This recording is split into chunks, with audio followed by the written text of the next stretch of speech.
It is Friday today, and we are down here at the River Bottom Farm. Gavin's with me, Zach is with me, and one of our new interns, Lewis. We're getting some burning done. We finally have the right conditions. It seems like we've been getting rain every other day, or it's been too windy, or one thing or another, and so I'm pretty excited to have the conditions line up well with the weekend. Got out of work today and we ran down here, and we've got 4 spots of natives burned so far, and we're gonna keep rolling into the night. There is a small chance of rain tonight, so we're gonna get as much done today as we can. Last time you saw us out here, we were frost seeding, and we took a walk around and checked all those areas, and that clover's coming up really nice. So I'm excited for turkey season. We're getting lots of strutters on cameras. For those of you interested in following along on our turkey season this year, you can watch all that on our Chasing Red playlist on our main Midwest Whitetail page on YouTube. I'm really just getting back in the groove of things here in Iowa. I took the family down to Bonaire in the Caribbean over spring break. It was a ton of fun. Been getting the kids into scuba diving. That's a great scuba diving location. And Bella got certified a couple years ago when she was 10, and my second daughter, Anna, completed her certification down there. We did a whole week of scuba diving, had a great time, beautiful reefs. It was just an all-around great trip with the family. On this week's show, first we're gonna join Josh Sparks. He got some permission to shed hunt some of the properties around where he was hunting that drop tine deer. And he and the guys went out there and picked up some antlers. And then we're gonna jump over to Tyler Behlmann down in Missouri. They matched up one of their target bucks for 2024. And those guys are gonna take us through some of their strategies and planning, off-season projects, and how they plan on targeting that deer this fall. They're using some historical information and knowledge about that deer to come up with the best strategy and hopefully capitalize and catch up with that buck this fall. Hope you guys enjoy the show.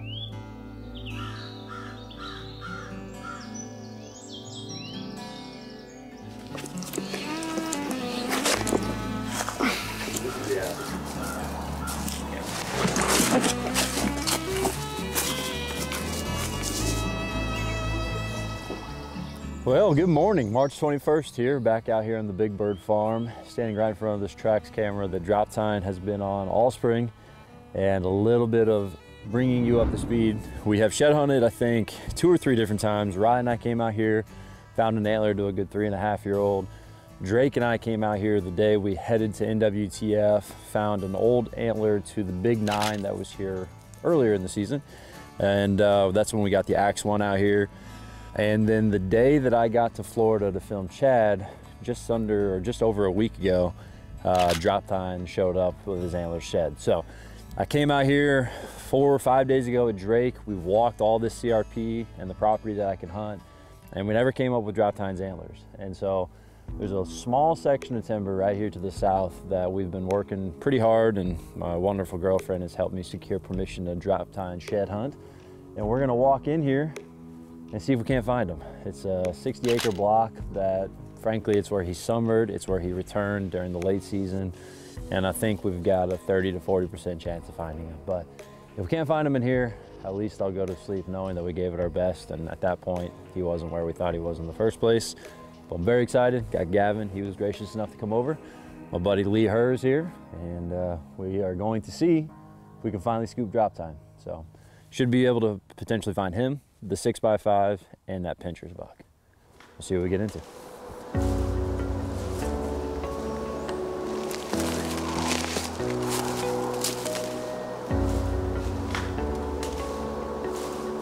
My money is it'll be this.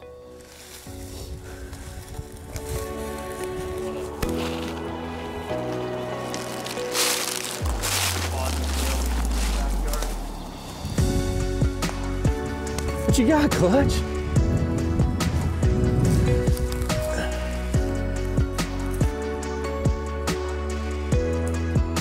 I don't know who that is. You know who that is? That's the 9 from 2 years ago.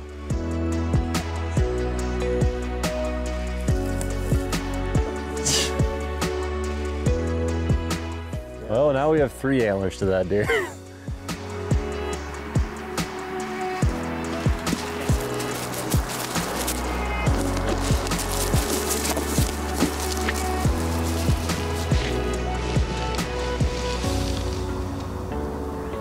Antler. I don't know what it is, but it's a nice one. You gotta be kidding me right now, man.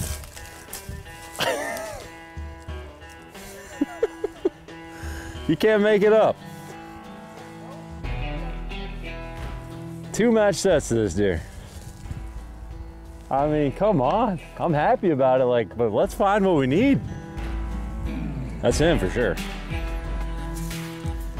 This is a deer we could have been hunting all year, I feel like. Yeah. And it makes you wonder if that's why drop tine ranges so much. I'm out of space right there. Yeah.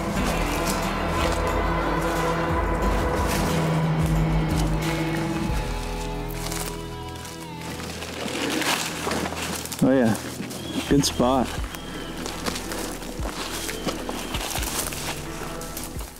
Yep, that's gonna be that 6x5 buck.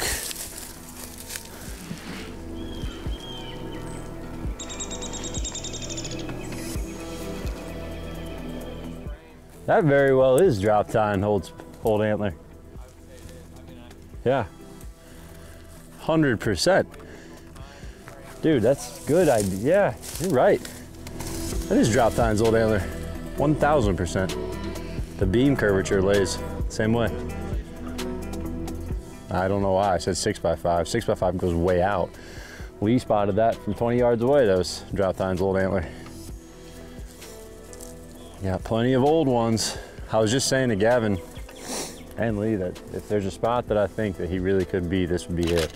I want to say it was like middle of December. He was coming right up this same creek crossing that I had him in the summer. And the thing is like where I've been getting him off season, going to that Axe 1, it's daylight every time. And so wherever he's bedded is not far. And this would be just right across the creek, pop right up and he's right there. So I think there's a good chance he's in here somewhere. It was at some point. How funny would it be if I spotted him from here? I got one right there. Is that why? Right there, through the hole, in the blowdown. All right. If I can get to it. Yeah, he knocked apart when we went right through here. Leave us up. Oh, buddy. Hands and knees to get to this one. Dude. You know what that is?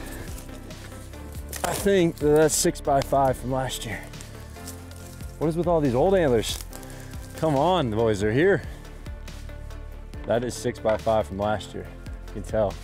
He's got the 1, 2, 3, 4. And those G2s are super short. He was basically the same this year. I mean, as far as like a row of tines, pretty wide frame, but that's fine, dude. Dude, Let's go. Lee was just up there. We've got our trackers on, just trying to make sure we're combing this. That's one thing today. I mean, we're no more than 10, 15 yards apart each time. Gavin and I were just right down here. Lee, I was coming back on this trail, but Lee was walking it up. I mean, this splits the difference, 12, 15 yards, and we missed him. And it makes you regret or think we need to rewalk everything we've done.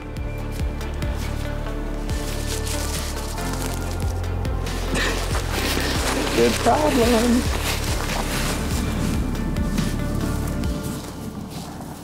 Coming at you from the state of Mississippi, March 30th, myself, Drake Lamb, and RJ Engel, one of our 24 interns, have been down here hunting for the past few days. Unfortunately, we haven't been able to get into the birds quite like we hoped.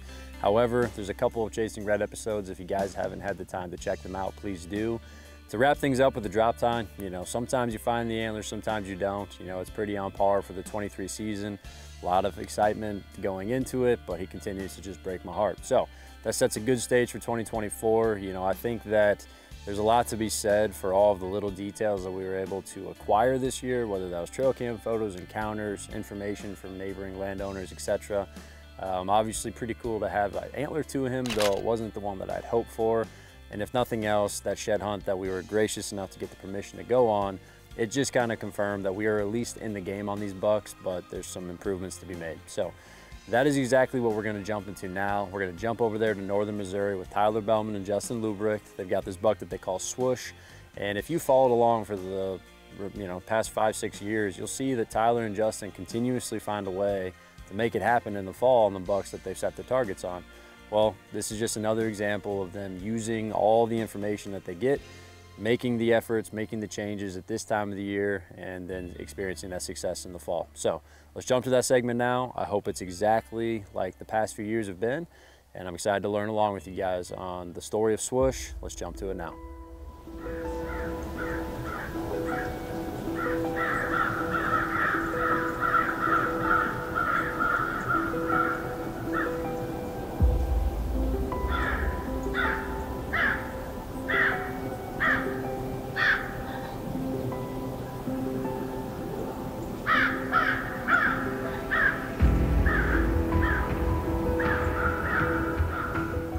Well guys, it's the morning of November the 9th, and I don't know if I can remember this few of sits this time of year. We haven't been out a whole lot. We're up here on the main farm, and we have a lot of targets that haven't even shown back up here yet. That Velveeta deer, he's been in and out of here, moving down to the bottoms and into the north sanctuary, as well as that big frame Swoosh deer. It's a beautiful morning. It's about 45 degrees, and the deer up on their feet, just not the right deer that we want to see quite yet. We're gonna settle in here tight, probably rattle here in just a bit, see if we can't stir something up, but it's a beautiful morning.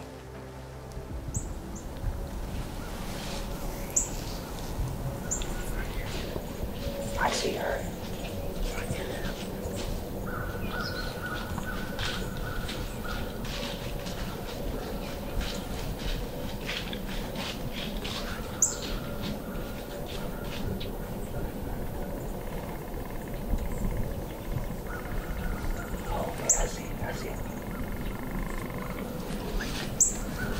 It's Swoosh.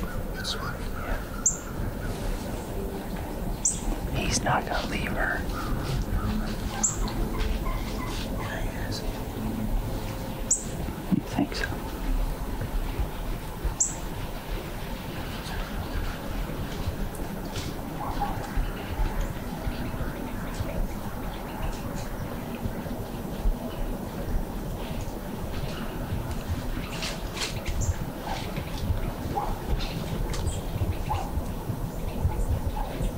See over here. I think that he's not gonna.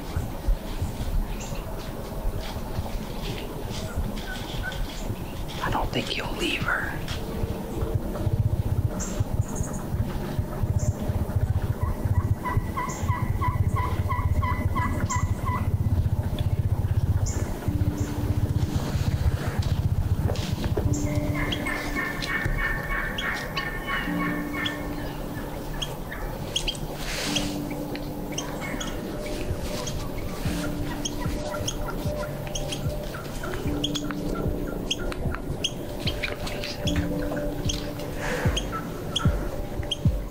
Well guys, today's episode is all about a deer that we call Swoosh. He was obviously locked down on a doe that day pretty hard. He worked off, we came back in that evening. He had moved just to the north ever so slightly. He was in the timber there, and we just couldn't make it happen. And as time goes on, he continues to hit that scrape over and over and over again. It wasn't as active as it was early on, but he was still in that area. So November 21st is approaching. I dived back in, had the perfect wind to come in here and hunt Swoosh. And lo and behold, he's back to the south again on another doe. Tried to call to him and try to work him in over a decoy, and he didn't have anything to do with it. You know, he stayed to the south. And at that particular time, that's really whenever my mind started rolling. You know, what do we need to do different to get into his core area there, to put him in range of our Hoyts? We're gonna bring you guys along the Swoosh project here and go through the steps to hopefully increase our odds at the deer we call Swoosh.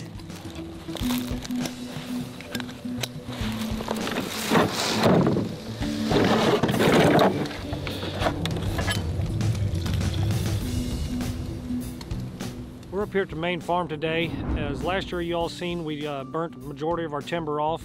And this year here we're going to get more into the TSI side of things. We had the forest management plan put in place, and now we're going to start doing the TSI of certain areas of the farm. We're back here on a particular piece that we call the 10 acres. This is kind of where things all started with me and Tyler. We used to have a lot of memorable hunts in here. You know, the deer use this spot a lot, and over the years it's kind of thinned out and the movement has gotten kind of slow. But what we're really excited about on this particular piece this year, and why we're starting here, is the buck we're going to be targeting next year, Swoosh, has been using this area a lot. And we feel like coming in here and doing this TSI, it's going to get it nice and thick, make it more of a bedding area for during the rut, when we like to hunt this piece, you know, there's gonna be a lot of deer in here, but you know, we're not only worried about the bedding, we're also worried about the foliage that this is gonna put in here. You know, you go from 200 to 300 pounds and then you go to doing TSI, it's gonna bump it up to 2,000 to 3,000 pounds. So there's gonna be a lot of food in here and bedding and thermal cover in here. So that's what we're gonna do today. So we're gonna get at it, and I'm looking forward to it.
What you got? It's old Swoosh, just like we was talking about in here. This is deer here. We're in here doing the TSI for, but just like we thought, he was using his timber kind of like he was all year. Well, that's going to wrap it up for us here on this Sunday, as we got quite a bit of acres cut and we got several hundred acres more to go, but we're just going to keep pecking away at it here, as the timber is our #1 project on the farm moving forward here. You know, we just can't emphasize of how important it is to have that timber up to par. You know, it just produces food, bedding, thermal cover, you know, and it even increases the timber value as well. So, like I said, that's gonna wrap it up for us here, and we're just gonna keep going at it probably till food plot season starts.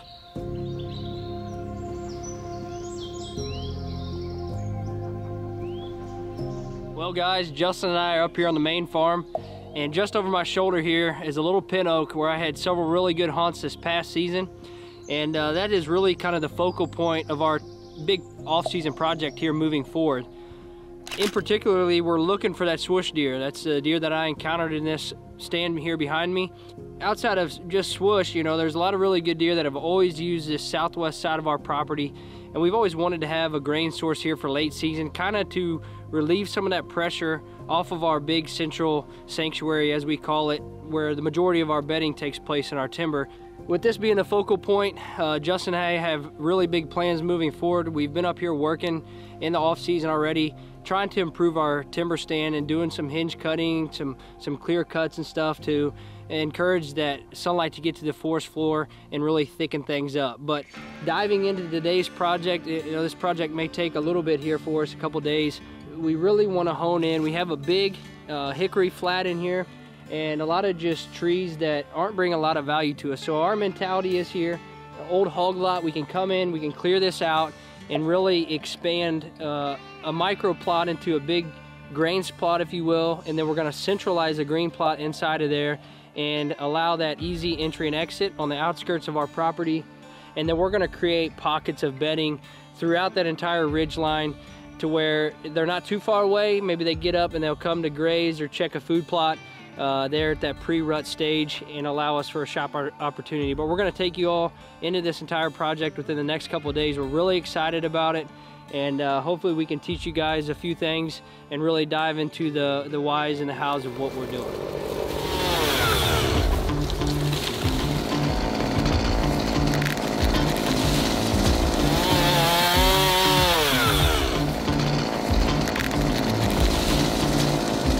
So what we look for when we're in here doing some hinge cutting, we'd like to find the area where we can actually get the tree to hinge good. You know, not every tree is perfect in order to do the hinge cutting, and so what we like to look for is kind of an open area, what we got right here. And we got a tree here that's leaning, so we'll be able to come over here on the back side of this tree, cut 3/4 of the way through it, and it should hinge right over into that wide open area there.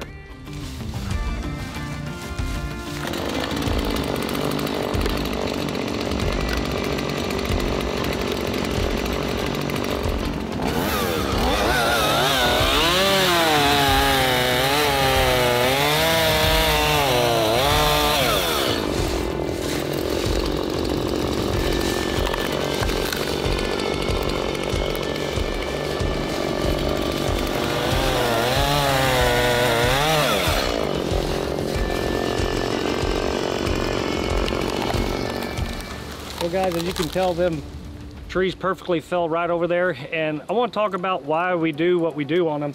You know, you can read a lot of things that tell you to hinge, you know, chest high, waist high, but we like to hinge knee high. Not only does it allow for the tree to stay alive and they can browse that, but we want the deer to be able to eat the buds and stuff that are coming off the stumps. And it also allows the deer to get up in there in bed, and it works really well for us. But that's something to keep in mind, is cutting them lower. That way the deer can still eat the buds that coming off the stumps of them.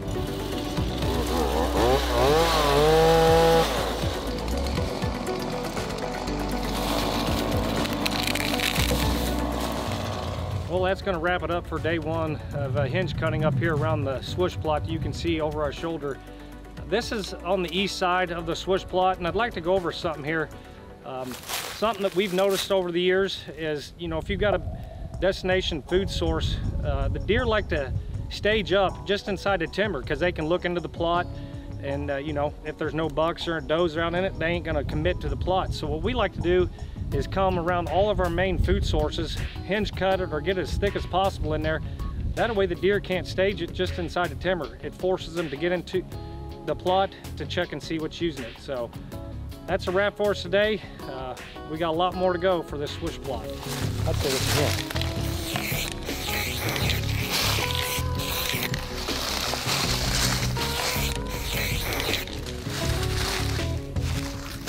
We're going to come in right here and go at an angle.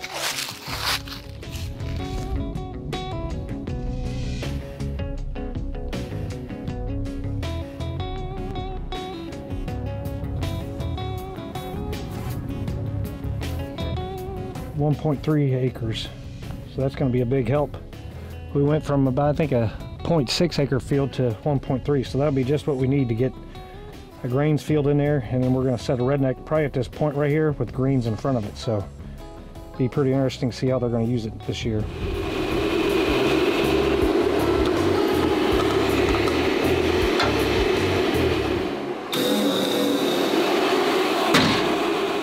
Well, it's day 2 of the swoosh project here, and Justin and I just got up to the main farm. He's gonna jump in the skin loader with the Intimidator and pluck the smaller stuff. And I'm gonna jump on the high lift here and try to wrestle out some of these bigger trees. But our main focus today is to get this food plot opened up. This is gonna be a grains plot with a green strip right down the middle of it. We're gonna position that redneck right on the edge of that little valley that comes up in there, give us some topography to get in and out, and we feel like it should be a bulletproof setup. Yesterday we worked on cutting the perimeter, hinge cutting, enhancing bedding. As we work our way further to the north here up through the timber flat, that is where we're going to enhance the bedding. That's where we hope that they bed. So that particular area is done. Hopefully they work their way into this destination food, and it should be bulletproof. We're really excited about this particular plot, and we got a lot of work to do, so we're going to get after it.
Well, now that we got the plot all cleared off here, and we piled the brush all up on the edge of the north side here, and we're going to try to make these deer enter this plot at the angle that we want them to. We're gonna have that redneck over our shoulder here, and we're gonna come in here and cut a trail system, you know, that's gonna force the deer 20 to 30 yards in front of us here, and that's gonna make it a bow hunting friendly plot for us here for years to come.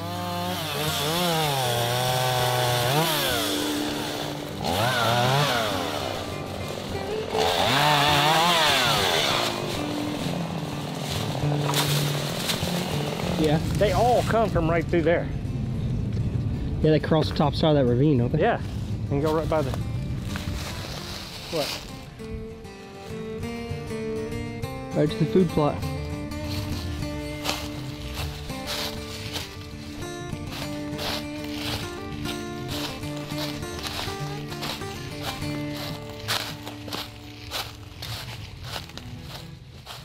That's a rough conclusion of our plan moving forward. We hope that you guys enjoyed the show. You know, this is our spin on things. The TSI, the bedding, the food, the entry, the exit, it all goes into the factor, and our main goal is to be sitting behind Swoosh in 2024. So next time you see us, we'll be prepping the soil to put in soybeans and the monster buck rut greens. We hope you guys enjoyed the Swoosh project. We're gonna keep you up to date on that as time goes on. We're super excited, and we can't wait to get after Swoosh in the 2024 season. I really appreciate you guys tuning in this week. Just like everyone else, I'm really looking forward to watching Justin and Tyler's story for Swoosh come together. I think year after year, they do a really great job of identifying specific bucks that they're gonna target and adapting a new plan specific to that deer. Because I think there's so much unique characteristics that come along with each and every one of these bucks that inevitably you can't just do a copy and paste plan.